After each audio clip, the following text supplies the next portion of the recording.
হে তরুণ যুবকেরা, হে আমার বন্ধুরা, শুনে রেখে দিন বাবা, জেনে রেখে দেন। হে মুসলমান, একটুখানি লক্ষ্য করুন, আল্লাহর নবীর ভাবনাটার দিকে একটু খেয়াল করুন, আপনার আল্লাহর নবীর চিন্তার দিকে একটু খেয়াল করুন। আল্লাহর নবীর ভাই আমার তার অ্যাটিটিউড, তার টেন্ডেন্সির দিকে একটু লক্ষ্য করুন। আল্লাহর নবী, দয়ার নবী সেই সময় আনন্দ করলেন না, সেই সময় খুশি হলেন না। চাচা জানকে বললেন, প্রাণপ্রিয় চাচা জান, আপনি আমার আসামিকে এত মারা মারলেন, আমার শত্রুকে এত মারা মারলেন, কিন্তু মনে রাখবেন এই মারার কারণে আমি রাসূলুল্লাহ খুশি হতে পারলাম না। কেন আপনি তাকে মারতে গেলেন? মারার কি প্রয়োজন ছিল? এই মারাটা আমি খুশি হলাম না, আমার পক্ষ থেকে আপনি বদলা নিয়েছেন, এতে আমি রাজি হলাম না। ও আমার প্রাণপ্রিয় চাচা যান, সেই সময় হযরতে হামজা বললেন, সে কি বলছো বাবা মুহাম্মদ সাল্লাল্লাহু আলাইহি ওয়াসাল্লাম, এটা তুমি কেমন কথা বলছো? পৃথিবীর বুকে এমন কোন মানুষ আছেন যে তার শত্রুর কাছ থেকে বদলা নিলে খুশি হয় না? আমি এক্সেপ্ট তোমাকে দেখছি বাবা, তুমি খুশি হচ্ছ না, আচ্ছা তুমি কিসে খুশি হবে তাহলে? সেই সময় দয়ার নবী বলেছিলেন, ও আমার চাচা যান, শুনে রেখে দেন, আপনি আমার শত্রুর বদলা নিয়েছেন, এতে আমি খুশি হলাম না, বরং আমি খুশি হতাম যদি আপনি আমার আল্লাহর কালেমা শরীফ পড়ে নিতেন, যদি আপনি আমার আল্লাহকে এক বলে মানতেন, আর আমি নবী মুহাম্মদুর রাসূলুল্লাহকে নবী বলে স্বীকার করতেন, আমি এতে খুশি হতাম। আমার মারের বদলা নেওয়াতে আমি খুশি নয়। চাচা যান হযরতে হামজা বুঝতে পারলেন যে এই বুঝে নিয়েছি যে প্রকৃত নবী, প্রকৃত রাসূল, এই তিনি ছাড়া এইরকম কথা কেউ বলতে পারে না। এত তাকে মারা হয়েছে, এত অত্যাচারিত হয়েছেন, তারপরেও তিনি ক্ষমার আদর্শ দেখাচ্ছেন আর বলছেন, চাচা যান, আপনি যদি কালেমা পড়ে নিতেন, আল্লাহকে এক বলে মেনে নিতেন, আর আমাকে রাসূল বলে স্বীকার করতেন, আমার আল্লাহ আপনাকে শান্তি দান করতেন, জান্নাতি করতেন, জাহান্নাম থেকে নাজাত দিতেন। আমি খুশি হতে পারলাম না আমার বদলা নেওয়ার জন্য, আমি খুশি হতাম যদি আপনি ঈমানটা এনে নিতেন। আমার নবীর টার্গেট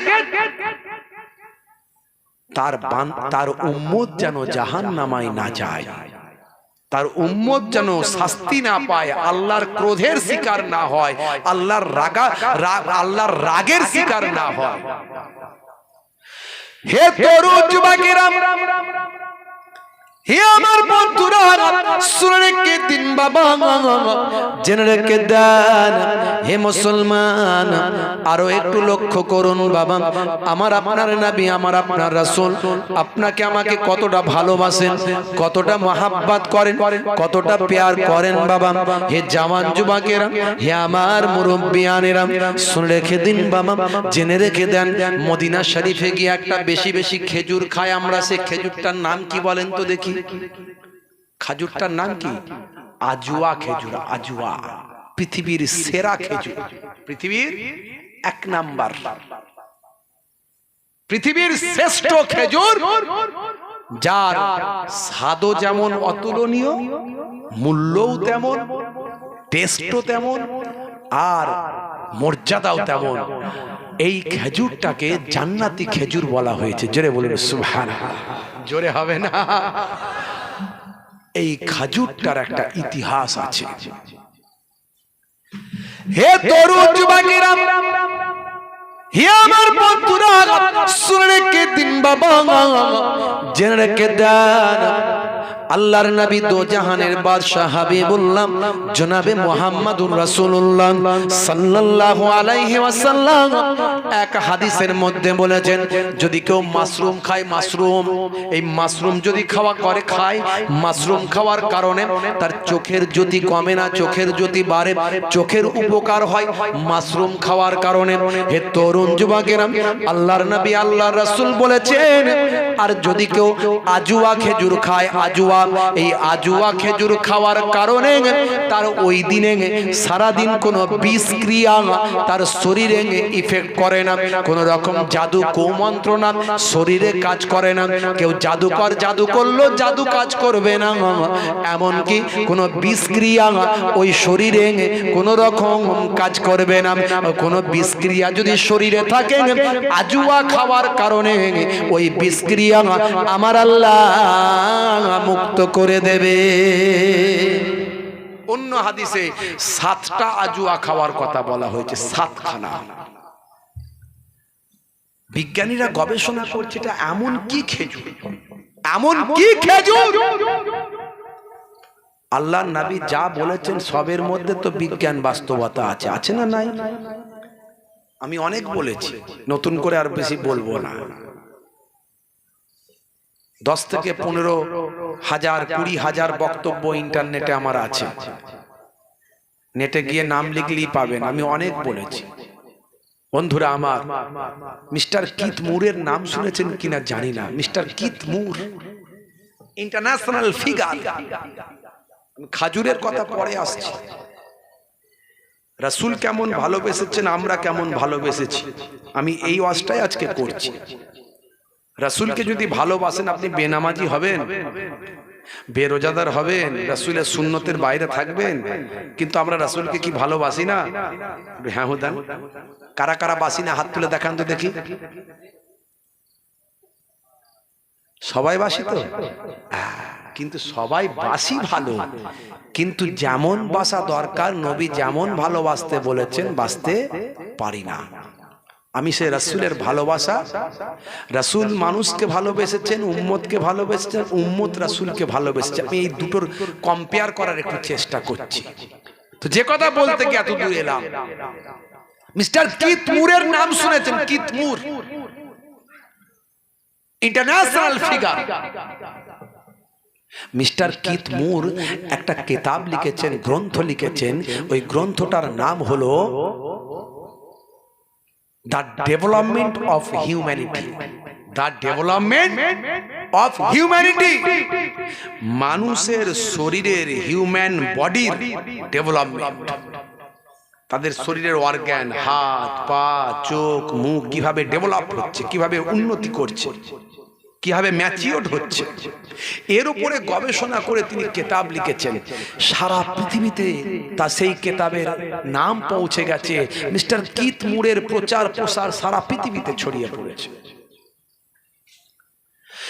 হে তরুণ যুবকেরা, হে আমার বন্ধুরা, শুনে রেখে দিন বাবা, জেনে রেখে দেন, মিস্টার কিথ মুর তিনি বাবা ভাই আমার দীর্ঘদিন ধরে হিউম্যান বডির গবেষণা শুরু করলেন। মাতৃগর্ভে সন্তান কেমন ভাবে বড় হতে থাকে, কিভাবে মাতৃগর্ভে সন্তানের জন্ম হতে থাকে, কিভাবে এক কাতরা নাপাক পানিটা গিয়ে নির্দিষ্ট সময়ে রক্তের পিণ্ডে পরিণত হয়, সেই রক্তের পিণ্ড আবার একটা টাইমিং এর মধ্যে গিয়ে সেখান থেকে গোস্তের টুকরোতে পরিণত হয়, সেই গোস্তের টুকরো আবার একটা নির্দিষ্ট টাইমিং এ গিয়ে সেখান থেকে পঞ্চ ইন্দ্রিয় নাসিকা কর্ণ জিহ্বা ত্বক হয়। হে তরুণ যুবকেরা, সুন্দরভাবে প্রেসক্রিপশন করেছেন, সুন্দরভাবে প্রেসক্রাইব করেছেন, সুন্দরভাবে এক্সপ্লেনেশন করেছেন, প্রত্যেকটা পয়েন্ট আউট করেছেন, চক আউট করেছেন, সুন্দরভাবে একেবারে বুঝিয়ে বুঝিয়ে বইটা তো সুন্দরভাবে লিখেছেন যে সারা পৃথিবীর শিক্ষিত বুদ্ধিজীবী মানুষের কাছে দ্য ডেভেলপমেন্ট অফ হিউম্যানিটি বইটা সমাদৃত হয়েছে। হে তরুণ যুবকেরা, হে আমার বন্ধুরা, মিস্টার কিথ মুরের নাম পৃথিবীর জমিনে ছড়িয়ে পড়েছে। মিস্টার কিথ মুর আরবে গেলেন, সৌদি, সাউদের নাম থেকে সৌদি নাম পাল্টে দিয়েছে, পাল্টায়নি? আগে কি নাম ছিল? আরবের নাম কি ছিল? জাজিরাতুল আরব। জাজিরাতুল আরব, পাহাড়ে ঘেরা আরব। জাজিরাতুল আরব মানে কি? পাহাড়ে ঘেরা আরব। বাদশাহ সাউদ এসে নাম চেঞ্জ করে বলল সৌদি আরব। সৌদি আরব। যত দিন যাচ্ছে রাজতন্ত্র তো, গণতন্ত্রের কোনো সিস্টেম নাই, যা খুশি তাই করবে, বুঝতে পারছেন? আর বলবে আমরা খুব ভালো ইসলাম মেনে চলি। বুঝতে পারছেন? আর আরবে কিছুদিন আমাদের ছেলেরা কাজ করে এসে বলবে আরবে এটা নাই, আরবে ওটা নাই, আরবে সেটা নাই, আরবে এই নাই, সব হারাম। অর্থাৎ আরবে যেটা আছে সেটাই ঠিক, বাকি সব হারাম। বুঝতে পারছেন? বলে হাত তুলে মোনাজাত নাই আরবে, সত্যি নামাজের পরে সালাম ফেরাচ্ছে, উঠে যাচ্ছে। আল্লাহ আমাকে দুবার নিয়ে গেলেন, আমি কদিন আগে ফিরে এসেছি। বলে হাত তুলে মোনাজাত নাই। মনে রাখবেন, হাত তুলে মোনাজাত এটা তো নামাজের অংশ নয়, এটা নামাজের বাইরে। সালাম ফেরানো পর্যন্তই নামাজ শেষ। আমরা দোয়া যেটা চাই, আল্লাহর কাছে প্রার্থনা করি, আল্লাহর কাছে দোয়া চাই, এটা হলো বেদাতে হাসানা, এটা হলো নেকি জনিত বেদাত। যদিও নবী পাকের জামানায় আল্লাহর নবী হাত তুলে মোনাজাত করেছেন, তার প্রমাণ আছে। এরকম অনেক জিনিসই আছে বেদাতে হাসানা। আপনি যদি এই বেদাত গুলো করেন, এতে সওয়াব আছে, কারণ এগুলো ইসলাম বহির্ভূত নয়। বুঝতে পারছেন? নবী পাকের যুগে এমন অনেক জিনিসই ছিল না যেগুলো বর্তমানে আছে। নবী পাকের যুগে তো কোরআন মাজিদ জমা করা ছিল না, একত্রিত করা ছিল না। ওসমান জিন্নুরাইনের জামানে একত্রিত হয়েছে। আবার পরবর্তীকালে উমাইয়া পিরিয়ডে জের জাবার, নোক্তা এইসব প্রচলন হয়েছে। এই নোক্তা ছাড়া, জের জাবার ছাড়া আমি আপনি কোরআন মাজিদ পড়তে পারবো? বাংলার মানুষ পড়তে পারবো? এমনি তো সহি উচ্চারণ করতে পারি না। আর এটা একটা স্বাভাবিক ব্যাপার, ভালো করে শিখলে আলাদা ব্যাপার, তা নাহলে এটা তো আমাদের ল্যাঙ্গুয়েজ নয়, এটা তো আরাবিয়ানদের ল্যাঙ্গুয়েজ। তারা আরবিতে যা বলে সব বোঝে। বুঝতে পারছেন? আমরা বাংলায় বুঝি, স্বাভাবিক ব্যাপার। তো ভাইরা আমার, তরুণ যুবকেরা আমার, এখন সৌদিতে নাইট ক্লাব হয়েছে, নাইট ক্লাব। তাহলে কি আপনি বলবেন সৌদিতে যা করছে তাই করতে হবে? তাহলে নাইট ক্লাব করতে হবে আমাদের? সৌদিতে হালাল বার তৈরি হয়েছে, হালাল বার। বারেতে লোক কি করে? মদ পান করে। এখন ওখানে হালাল বার বলতে কি বোঝাচ্ছে আমি জানি না। বুঝতে পারছো ভাইরা আমার? ওখানে গোয়ার মতো বিচ তৈরি হয়েছে, বিচ, আরব সাগরে বিচ। অর্থাৎ যেখানে গিয়ে ছেলে আর মেয়ে একসঙ্গে স্নান করবে, লাইভে গোসল করবে। সৌদিতে ভাই আমার আরো অনেক কিছু এমন জিনিস তৈরি করেছে যা ইসলাম পারমিট করে না। তাহলে সৌদি আমাদের দলিল নয়, আরব আমাদের দলিল নয়। আমাদের দলিল হচ্ছে কোরআন এবং হাদিস। এই কোরআন এবং হাদিসকে বোঝার জন্য আরো দুটো এক্সট্রা দলিল আমরা মানি, সেটা হলো ইজমা এবং কিয়াস। সৌদিকে নিশ্চয় আমরা ভালোবাসবো, কারণ সেখানে আমার আল্লাহর কাবা ঘর আছে। সৌদিকে নিশ্চয় আমরা ভালোবাসবো, সেটা রাসূলের দেশ বলে। জোরে বলুন সুবহানাল্লাহ। রাসূলের দেশ যদি না হতো, আজকে মুসলমান কি সেই জায়গায় যেত না। ভাইরা আমার, তরুণ যুবকেরা আমার, হযরতে খলিফায়ে সানি ওমর ফারুক রাদিয়াল্লাহু তাআলা আনহু হাজারে আসওয়াদ চুম্বন দেওয়ার সময় বলেছিলেন, হে কালো পাথর, তোমাকে আমি ওমর চুমু দিতাম না যদি আমার রাসূলুল্লাহ না চুমুন দিতেন।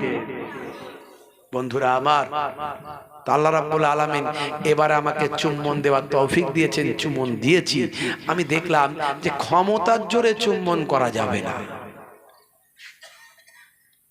সাউথ আফ্রিকার ওই যে হাবশি দেশের মানুষ, আর ওই বিশাল বিশাল ইজিপ্টের লোক, মালয়েশিয়া, ইন্দোনেশিয়ার লোক, এত তাগড়া তাদের শরীর। আপনি যদি ক্ষমতার জোরে কাছাকাছিও যান, তারা একটা গোত্তা শেষে দেবে, 10 হাত দূরে ছিটকে পড়বে। বুঝতে পারছো? আমি দেখলাম গত বছরে হাত দিয়ে চুম্বন করেছিলাম, মুখ দিতে পারিনি, ক্ষমতা জোর দিয়ে চেষ্টা করেছিলাম।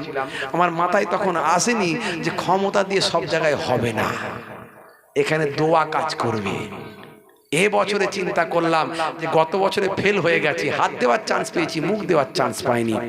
এ বছরে গিয়েও প্রথম দিনই হাত দেওয়ার চান্স পেয়েছি, মুখ দেওয়ার চান্স পাইনি। মনে পড়ে গেল মুখ দিতে গেলে দোয়া চাইতে হবে, আর দোয়া যদি কবুল হয় তবেই চান্স।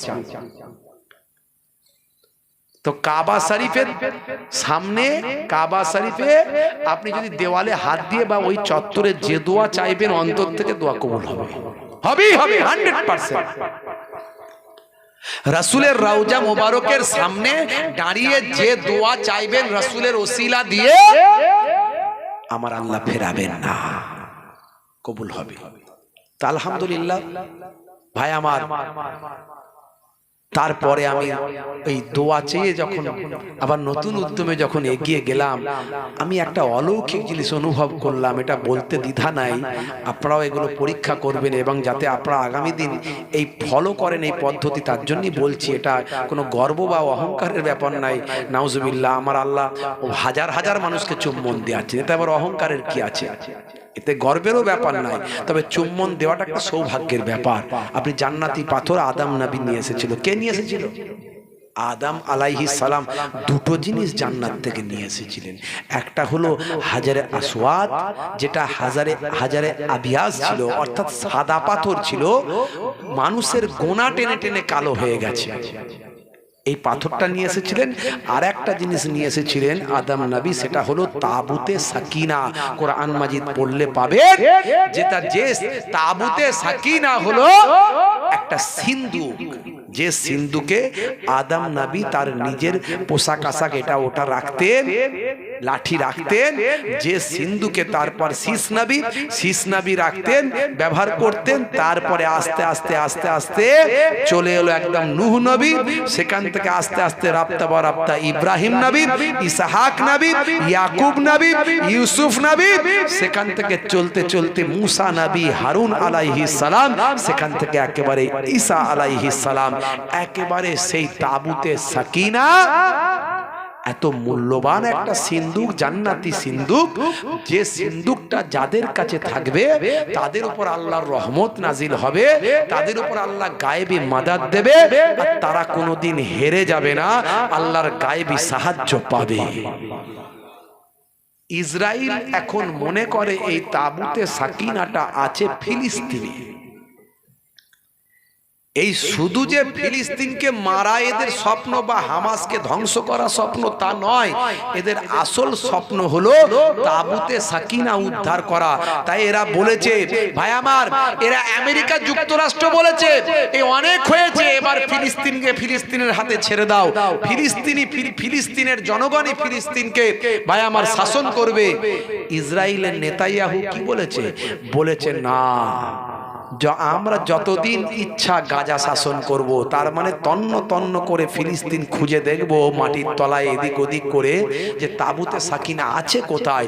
এই জন্য পুরো বিল্ডিং গুলোকে আপনারা দেখেছেন, পুরো বিল্ডিং গুলোকে বোমা দিয়ে ধ্বংস করে দিয়েছে। আজকে তারা টাকা, এত টাকা খরচা করেছে যে তাদের ঋণ হতে চলেছে। তাদের এত বিশ্বের চতুর্থ শক্তিশালী একটা দেশ হলো ইসরায়েল, তারা এত টাকা এই যুদ্ধে খরচা করলো। তারা এর আগে আপনারা জানেন 1948 সালে তাদের জায়গা দেয়া হয়েছিল 57%, আর ফিলিস্তিনিদের দেয়া হয়েছিল 43%। এই নিয়ে লড়াই। ফিলিস্তিন ইসরায়েলকে থাকার জায়গা দিয়েছিল কিছুদিনের জন্য, মেহমানদারির জন্য। ওরা এসে উড়ে এসে জুড়ে বসলো, ওদের দেশ টেস ছিল না। আমি 1000 বছরের ইতিহাস নিয়ে স্টাডি করেছি, করে আমার যে অফিসিয়াল চ্যানেল সেখানে আছে, দেখবেন হরিণখোলা দরবার শরীফ, সেখানে আছে। আমি ডিটেলস বলতে পারবো না, অনেক সময়ের ব্যাপার। তো পরবর্তীকালে দেখা যায় ওরা উড়ে এসে জুড়ে বসে অবৈধ রাষ্ট্র ইসরায়েল, তারা সেখানে বলে আমরা এখানেই থাকবো, আর এখানে জেরুজালেম আমাদের ধর্মীয় স্থান, এই পাশেই আমরা থাকবো, এই বলে তারা আর যেতে চায়নি। পরবর্তীকালে জাতিসংঘ তাদের একটা দেশ হিসাবে ঘোষণা করলো, আর ফিলিস্তিনকেও একটা দেশ হিসাবে ঘোষণা করলো। ফিলিস্তিন বলল, বাহ, আমি থাকতে দিলাম, খেতে দিলাম, আর ওদেরকে দেশ দিয়ে দেবে আমার জায়গা থেকে, আমার ঘর থেকে, এটা মেনে নিতে পারবো না। শুরু হলো যুদ্ধ। প্রথম যুদ্ধ যেটা শুরু হয়েছিল 1949 সালে।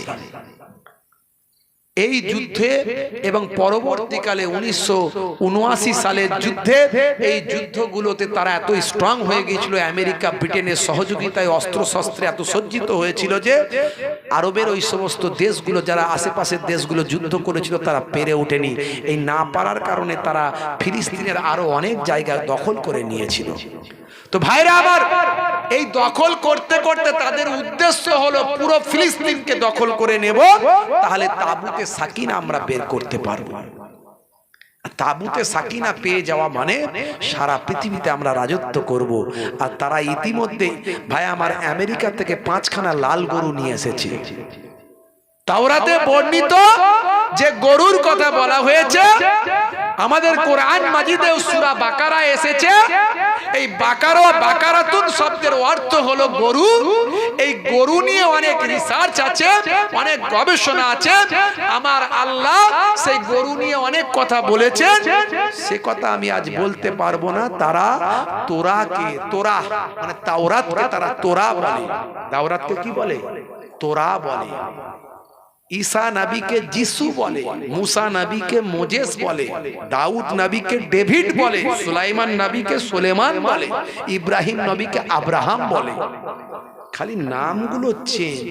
তারা বিকৃত করেছে, তারা ইঞ্জিলকে বিকৃত করেছে, তাওরাতকে বিকৃত করেছে। তারা এখন লাল গরু জবাহ করতে চাইছে, জবাহ করে তাকে পুড়িয়ে ফেলবে। পুড়িয়ে ফেললে আল্লাহ নাকি তাদের দোয়া কবুল করে নেবে, তারপরেই তাদের মাসি আসবে। যে মাসির কথা বলা হয়েছে হযরত ঈসা নবী, যিনি এসেছিলেন, এরা বলছে না ওটা নয়, ওটা ঈসা নবীটা ঠিক নয়। তাই ঈসা নবীকে তারা মেরে ফেলতে চেয়েছিল। যারা মারতে চেয়েছিল তারাই ইহুদি, যারা বাঁচাতে চেয়েছিল তারাই নাসারা। এই নাসারারা বাঁচাতে চেয়েছিল, দেখবেন ক্রুশবিদ্ধ করা ছবিটাকে, স্ট্যাচুটাকে তাদের গির্জায় রেখে প্রার্থনা করে দেখবেন। আর ইহুদিরা মেরে ফেলতে চেয়েছিল। মাঝখান থেকে আল্লাহ ফারিস্তা পাঠিয়ে এই জেরুজালেমে, এটাও জেরুজালেম, এই জন্য খ্রিস্টানদেরও একটা উপাসনালয় হচ্ছে জেরুজালেম। বাইতুল মুকাদ্দাস আমাদের প্রথম কেবলা, আমাদের উপাসনালয়। আর আমাদের নবী ডোম অফ রক, তুব্বাতুস সাখরা, ভাই আমার, যে জায়গা থেকে, যে স্থান থেকে আল্লাহর নবী বোরাকে করে মেরাজে গিয়েছিলেন, সেই জায়গাটায় পরবর্তীকালে খলিফাদের আমলে একটা গম্বুজ করা হয়েছে। সেই গম্বুজটা হলো গোল্ডেন গম্বুজ। দেখেছেন আপনারা? এই গোল্ডেন গম্বুজটা কিন্তু মসজিদ নয়। অনেকে মনে করে ওটাই মনে হয় মসজিদ, না, ওর পাশেটা মসজিদের অন্তর্গত ভিতরের জায়গা। ভাইরা আমার, তরুণ যুবকেরা আমার, মুরব্বিয়ানেরা আমার, শুনে রেখে দেন, জেনে রেখে দেন। এমন সময় দেখতে পাওয়া যায়, ওই তারা মনে করে যে 5টা গরু তারা নিয়ে এসেছে, একটাও গরু যদি মিলে যায়, যে গরু হবে লাল তার একটা পশম আলাদা হবে না। সেই গরু তারা বলছে আমরা পেয়ে গেছি, জায়গাও নির্ধারণ করা হয়ে গেছে। যদি ওই গরু আমরা জবাহ করতে পারি, তাহলে আমরা বুঝে নেব আমাদের দোয়া কবুল হচ্ছে। তারপরে আমরা 3rd টেম্পল তৈরি করব, আর এরপরই আসবে আমাদের মাসি।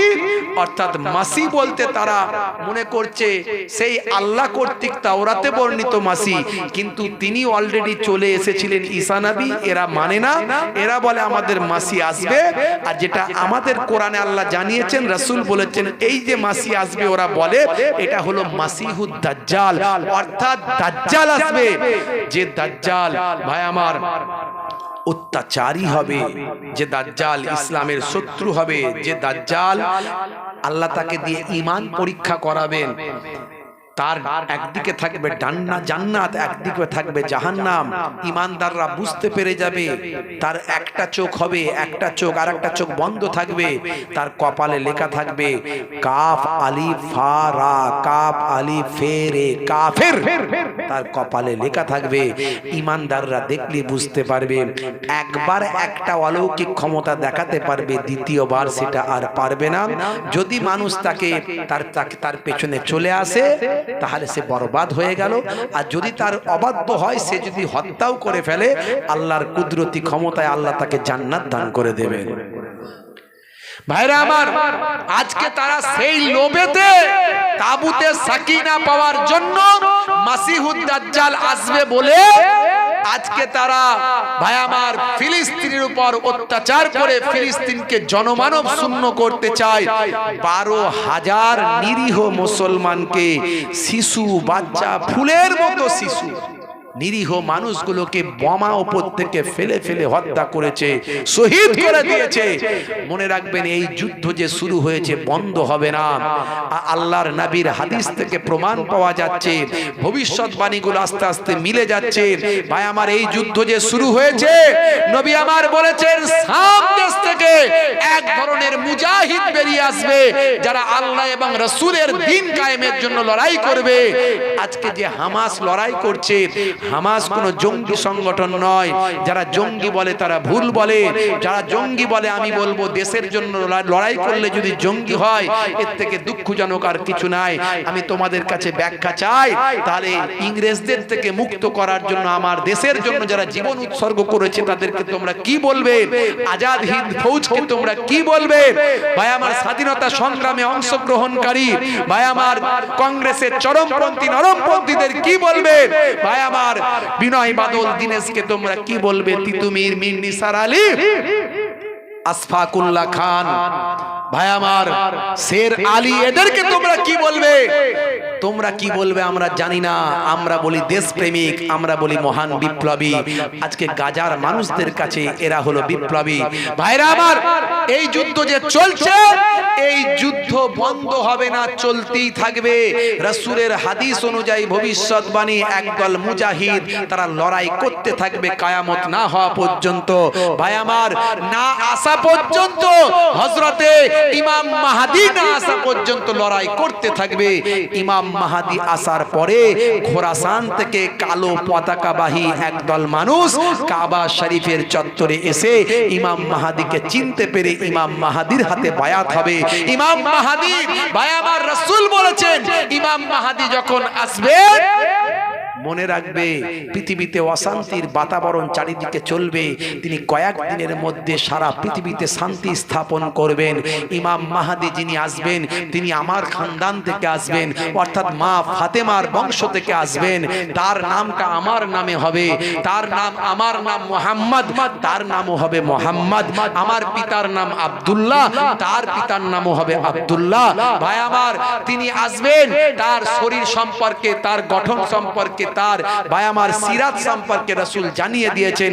তিনি অল্প কিছুদিনের মধ্যে তার কুদরতি আল্লাহর ক্ষমতায়, তার ভাই আমার দক্ষতা যোগ্যতায়, আল্লাহর কুদরতি ক্ষমতায়, পাওয়ারে, শক্তিতে অল্প কিছুদিনের মধ্যে পৃথিবীতে শান্তি স্থাপন করবেন। তারপরে এসে হাজির হবে ওদের দাজ্জাল, এসে ফিতনা শুরু করবে। ইমাম মাহদীর সঙ্গে লড়াই হবে। এমন সময় লড়াই হলেও দাজ্জালকে ইমাম মাহদী মারতে পারবেন না। ইমাম মাহদী দাজ্জালকে মারতে পারবেন না। এই জন্য ইমাম মাহদীকে সাহায্য করার জন্য আমার আল্লাহ পাঠাবেন কাকে? পাঠাবেন হযরতে ঈসা রুহুল্লাহকে। যখন ওই শাম, তৎকালীন যুগের শাম নবী বলেছেন, বর্তমানে শাম বলতে এখন 4টে দেশকে বোঝানো হয়। একটা হলো সিরিয়া, একটা হলো লেবানন, একটা হলো জর্ডান, আর একটা হলো ফিলিস্তিন, প্যালেস্তাইন। এই 4টে দেশকে বোঝানো হয়। আজও সেই মসজিদ আছে সিরিয়াতে, যে মসজিদে সাদা মিনার, সেই মসজিদ দেখে আসবেন সিরিয়ায় গেলে। ভাইরা আমার, সেই মসজিদে ফজরের নামাজের ইমামতি করার জন্য দাঁড়িয়ে যাবেন ইমাম মাহদী। আল্লাহর কুদরতি ক্ষমতায় দুইজন ফারিস্তার কাঁধে ভর দিয়ে আসবেন হযরতে ঈসা রুহুল্লাহ। এসে পেছনে দাঁড়াবেন, ইমাম মাহদী সম্মান জানাবেন, নামাজের ইমামের জায়গায় আসতে বলবেন। তিনি বলবেন না, আল্লাহ আপনাকে মুআয়্যান করেছেন, আপনার পেছনে আমি নামাজ পড়ব। ইমাম মাহদীর পেছনে হযরতে ঈসা রুহুল্লাহ নামাজ পড়বেন। এই নামাজ পড়ার পরে তারপরে দুইজন মিলে ভাই আমার দাজ্জালের বিরুদ্ধে লড়াই করে দাজ্জালকে ধ্বংস করবেন। সারা পৃথিবীতে আবার পুনরায় সেই ইসলামের প্রাথমিক যুগ ফিরে আসবে, অর্থাৎ মানুষ আবার আল্লাহ এবং রাসূলের দিকে আত্মনিয়োগ করবে। আজকে তারা মাসিহুদ দাজ্জালের জন্য আর তাবুতে সাকিনার জন্য আজকে ফিলিস্তিনকে তারা মরুভূমিতে পরিণত করছে। অত্যন্ত দুর্ভাগ্যজনক। দুধের শিশু বাচ্চাগুলো ভাই আমার সারা পৃথিবী নীরব, পৃথিবীর মোড়ল মোড়ল দেশগুলো আজকে নীরব। তারা আজকে শুধু দেখছে, কোনো কিছু ক্ষমতা প্রয়োগ করতে পারছে না। ফিলিস্তিনের নিরীহ মানুষগুলোর আহাজারি সারা পৃথিবীকে আওয়াজ দিচ্ছে। কি বলছে?